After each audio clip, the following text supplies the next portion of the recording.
शैतानिर्रजीम बिस्मिल्लाहिर्रहमानिर्रहीम रब्बि इश्रह ली सदरी यस्सिर ली अमरी वाहलुल उक़दतम मिन लिसानी यफ़क़हू क़ौली रब्बि ज़िदनी इल्मा। अस्सलामु अलैकुम।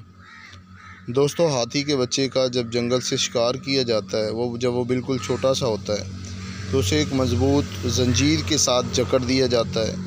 वो उससे जान छुड़ाने के लिए बहुत ज़्यादा ज़ोर लगाता है, पावर लगाता है, तोड़ने की कोशिश करता है, लेकिन वो ज़ंजीर, वो संगल उससे टूट नहीं पाता। आहिस्ता आहिस्ता वक्त गुज़रता रहता है। जब वो बच्चा बड़ा होता है, बड़ा होके किसी सर्कस में चला जाता है, तो आपने देखा होगा बचपन में जब उसे ज़ंजीर से जकड़ा था तो वो ज़ोर लगा लगा के थक गया और आहिस्ता आहिस्ता बड़ा होता रहा। जब वो बड़ा हुआ तो उसे सर्कस में बारीक सी रस्सी के साथ बांधा होता है, तो वो कभी भी ज़ोर नहीं लगाता, तोड़ने की कोशिश नहीं करता। क्यों? बचपन से उसकी सोच बन गई है कि ये संगल टूटना नहीं है।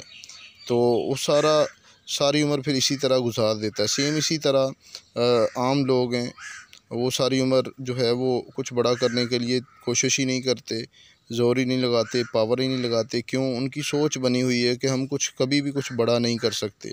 हम जो कर रहे हैं हम बस इसी के लिए बने, यही कर सकते हैं, इसके अलावा और कुछ भी नहीं कर सकते। तो दोस्तों, ये बिल्कुल गलत है, रॉन्ग है। अगर लाइफ में, ज़िंदगी में आपने कामयाब होना है तो आप बहुत कुछ कर सकते हैं, बहुत बड़ा कर सकते हैं। उस ज़ंजीर को आज ज़रा झटका दें, पावर लगाएं, उसे तोड़ें और कुछ नया करना शुरू करें, ताकि आपकी लाइफ ज़बरदस्त तरीके से आगे बढ़ सके। अल्लाह ताला की ज़ात आपकी हामी नासिर हो। अल्लाह हाफ़िज़।